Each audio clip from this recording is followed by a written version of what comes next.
एक कंडक्टर को हमने बैटरी के दो टर्मिनल के साथ जोड़ दिया।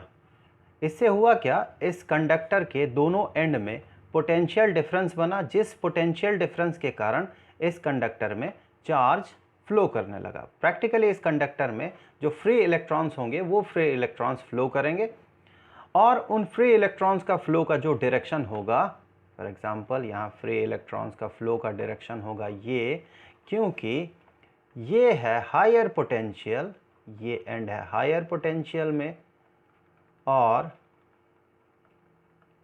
ये जो दूसरा एंड है ये होगा लोअर पोटेंशियल में।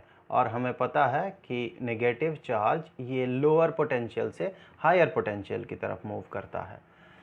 तो यहाँ पर जो नेगेटिव चार्ज का फ्लो होगा, ये नेगेटिव चार्ज का फ्लो होगा इस डायरेक्शन में, दाहिनी ओर से बाईं ओर, और जो करंट का फ्लो होगा या फिर कहें जो करंट होगा, करंट का डायरेक्शन होगा इस डायरेक्शन में, बाईं ओर से दाहिनी ओर। यहाँ पर देखें, यहाँ करंट को हम कह सकते हैं कि ये करंट ये बराबर है ये I, ये बराबर है Q डिवाइडेड बाई T के, अर्थात T समय में Q चार्ज किसी क्रॉस सेक्शन को क्रॉस कर रहा है। तो यहाँ ये है क्रॉस सेक्शनल एरिया इस कंडक्टर का, जिससे कि T टाइम पे या T सेकेंड पे Q चार्ज फ्लो कर रहा है। सो Q चार्ज फ्लो कर रहा है T टाइम पे, और इस क्रॉस सेक्शनल एरिया को या फिर इसके जो एरिया है इस क्रॉस सेक्शन का, इसे मैं A मान रहा हूँ। अब क्या करते हैं, यहाँ पर एक यूनिट एरिया कंसिडर करते हैं। तो ये रहा वो यूनिट एरिया, अर्थात इकाई क्षेत्रफल। सो ये है यूनिट एरिया। तो T टाइम में अगर इस पूरे एरिया को Q चार्ज क्रॉस करे तो उसी T टाइम पे सिर्फ इस यूनिट एरिया को कितना चार्ज क्रॉस करेगा, तो देख ले। सो इन T सेकेंड जब क्रॉस सेक्शनल एरिया A है तो चार्ज क्रॉस कर रहा है प्लस Q, तो उसी T सेकेंड में जब क्रॉस सेक्शनल एरिया 1 होगा तो चार्ज क्रॉस करेगा Q डिवाइडेड बाई A, अर्थात इस यूनिट एरिया से जो करंट होगा, इस यूनिट एरिया के थ्रू जो करंट होगा, इसी करंट को कहा जाता है करंट डेंसिटी।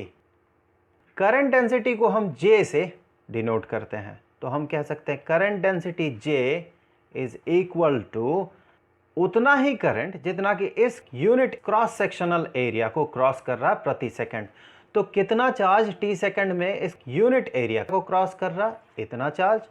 सो वो चार्ज है Q डिवाइडेड बाई A, और कितने समय में, T समय में।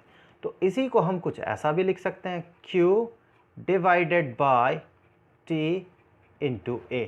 तो देखिए यही बन जाएगा Q डिवाइडेड बाई T, ये बन जाएगा करंट, इस कंडक्टर के थ्रू जो करंट है वो I डिवाइडेड बाई A। तो current density is equal to current through the conductor, इस पूरे कंडक्टर में जो करंट फ्लो कर रहा है, डिवाइडेड बाय उस कंडक्टर का क्रॉस सेक्शनल एरिया। यहां हमें पता होना चाहिए कि ये करंट डेंसिटी ये एक वेक्टर क्वांटिटी है जो कि बराबर है current divided by cross sectional area, और हमें पता है फिजिक्स में इस एरिया को वेक्टर माना जाता है। तो करंट, इसे हम लिख सकते हैं, करंट को हम लिख सकते हैं दो वेक्टर J तथा A, इन दोनों का प्रोडक्ट। अब ये प्रोडक्ट होगा क्या, डॉट प्रोडक्ट होगा या क्रॉस प्रोडक्ट होगा।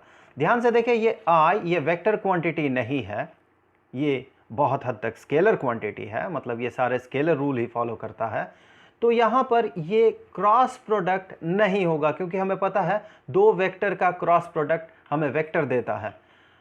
ये होगा इन दोनों का डॉट प्रोडक्ट।